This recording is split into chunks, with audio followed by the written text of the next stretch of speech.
Oi, meu nome é Lucimar e o nosso tema hoje é maldições. Salmo 23, versículo 4. Ainda que eu ande pelo vale da sombra da morte, não temerei mal algum, porque tu estás comigo. A tua vara e o teu cajado me consolam. Existem pessoas que vivem mandando maldições para outras pessoas. Elas amaldiçoam, porém, maldição sem causa não alcança os servos de Deus. Se andarmos pelo vale da sombra e da morte, não temos que temer mal algum, porque Deus está conosco. Ninguém pode amaldiçoar quem Deus abençoou. Porque Jesus Cristo nos resgatou da maldição, morrendo em nosso lugar. Ele se tornou maldito para que fôssemos benditos de nosso Pai, para que fôssemos benditos de Deus. Jesus Cristo morreu em nosso lugar, morreu por nossos pecados. Nós que deveríamos estar naquela cruz, porque somos nós que pecamos. Jesus Cristo morreu sem pecado algum. Um Deus morrendo por um pecador. E o pior, nós não nos inteiramos do grandioso feito de Deus, da maravilhosa obra de Jesus Cristo. E continuamos pecando. Cristo nos resgatou da maldição da lei, fazendo-se Ele próprio maldição em nosso lugar. Porque está escrito: maldito todo aquele que for pendurado em madeiro, para que a bênção de Abraão chegasse aos gentios em Jesus Cristo, a fim que recebêssemos, pela fé, o Espírito prometido. Isso está escrito na carta de Paulo aos Gálatas, capítulo 3, versículo 13 e 14. Por que Cristo nos resgatou da maldição? Porque Cristo tornou maldição em nosso lugar. Mas por que Jesus Cristo fez isso? Para que pudéssemos viver debaixo do seu maravilhoso feito, para que pudéssemos ter vida com abundância nesta terra e depois no porvir. O inimigo olha para nós e só vê nós mesmos e acha que não temos força. Deus olha para nós e não nos vê como os nossos inimigos nos veem, pois Ele nos vê através do seu Filho, Jesus Cristo.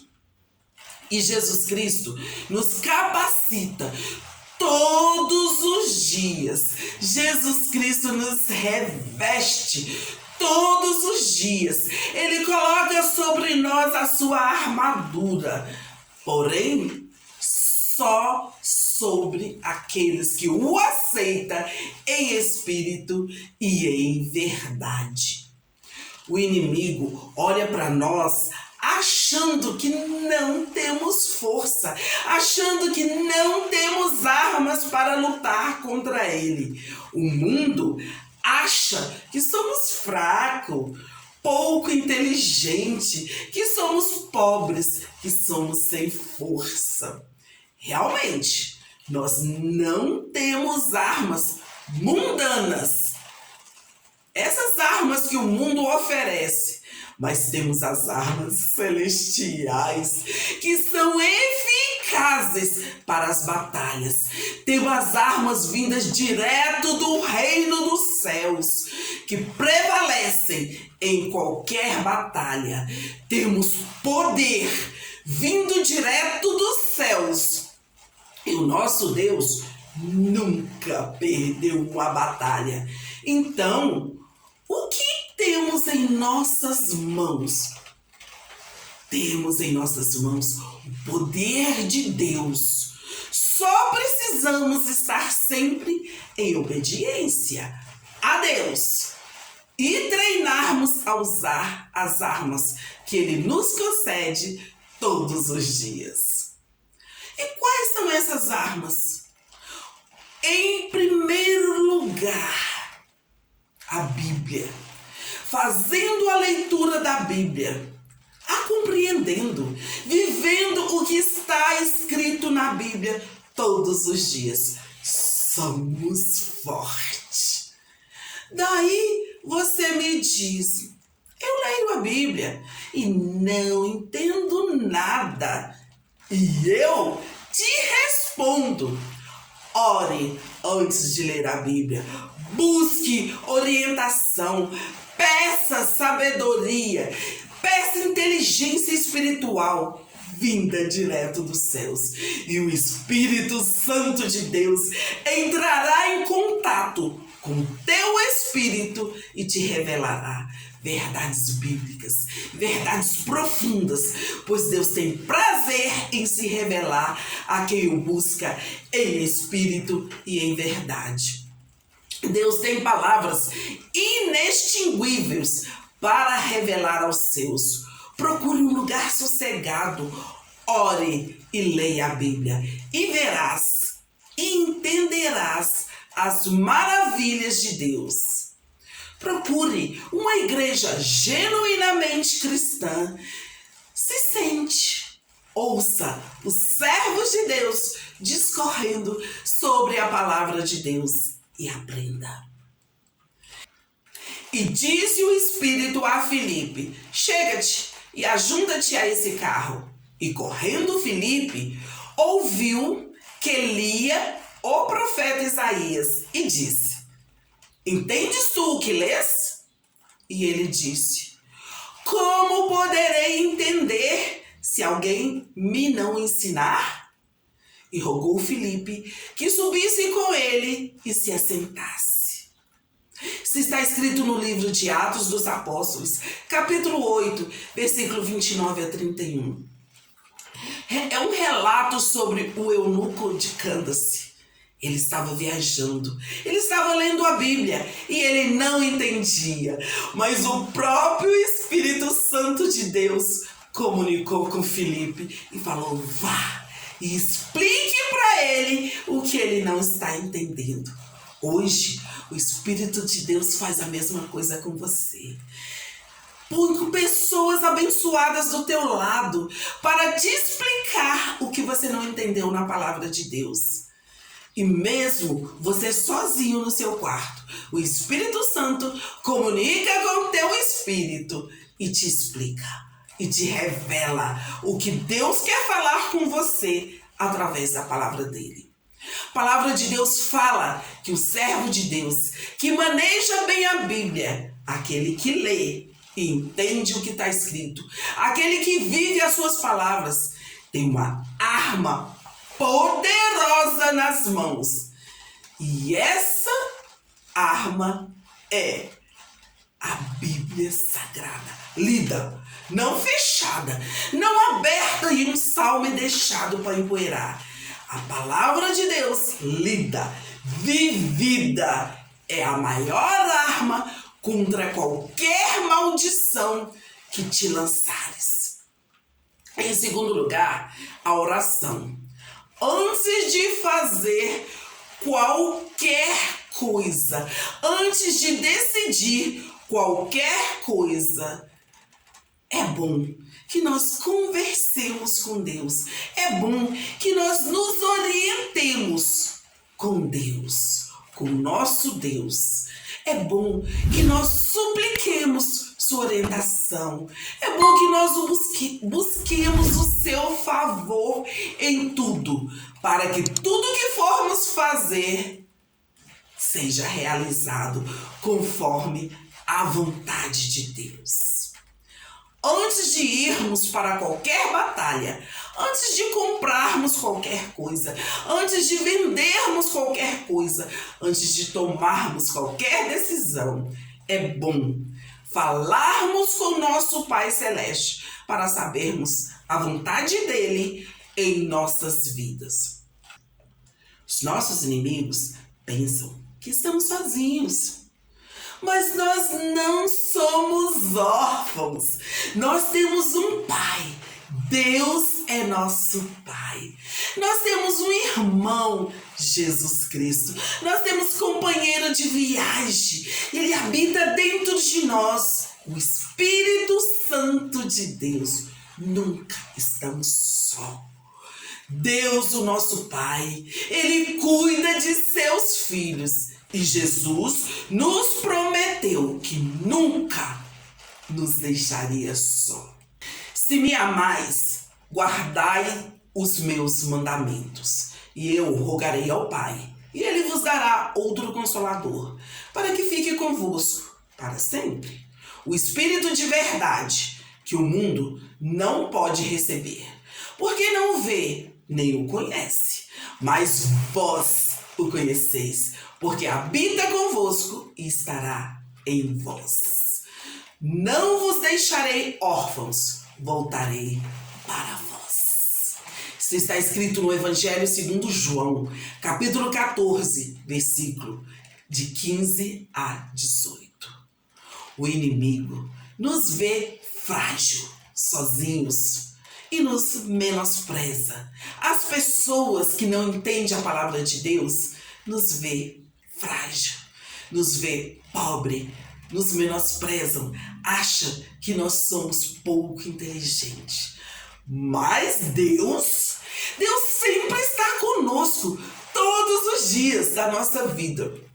E após, no porvir, Ele mesmo disse: eis que estarei convosco todos os dias, até a consumação dos séculos. Deus só nos pede obediência. Por isso, a primeira coisa que o inimigo suscita em nós é o espírito de rebeldia, que faz com que, desde pequenos, as pessoas sejam contra tudo, revoltados, falam mal de tudo, acha que tudo tá errado, acha culpado para tudo que acontece na vida deles.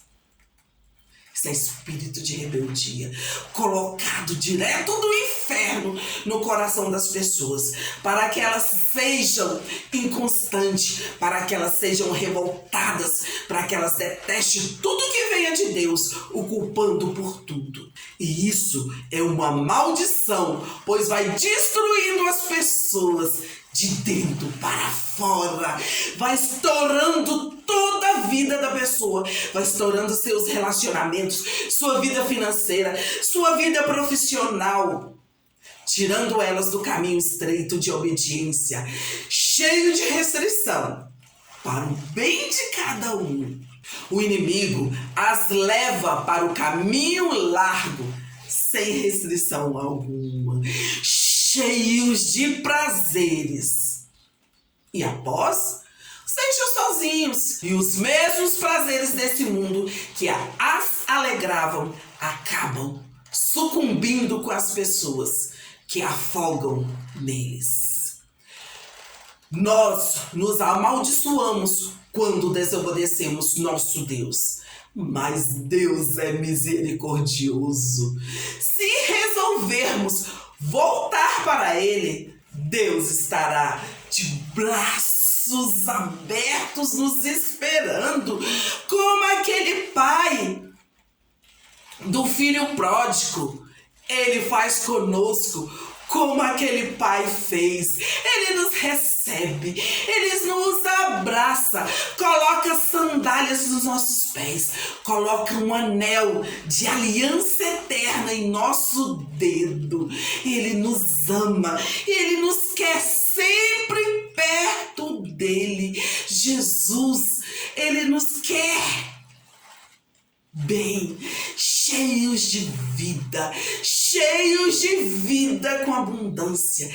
Ele nos recebe primeiro com servos e vai nos lapidando até o momento que nós chegamos pertinho dele. Então ele nos transforma em filhos e nos oferece amor, muito amor. Primeiro servos, porque é o desejo do filho pródigo. Voltarei para a casa do meu pai e serei um dos seus servos e serei um dos seus jornaleiros. Mas qual era o desejo do pai? Não, ele é meu filho. Assim que ele chegar e se mostrar arrependido, ele será o meu filho amado. Jesus está te dizendo isso nesse momento. Se você está afastado de Deus, se você está revoltado contra Deus, se você fugiu da presença de Deus, Deus está te dizendo nesse momento: volte para a casa dele, volte para os braços dele, e ele vai te receber de braços abertos, e vai te amar, e vai te transformar de servo em filho, e você será mais que vencedor. Se quisermos orar, como está escrito no Salmo 23, versículo 4.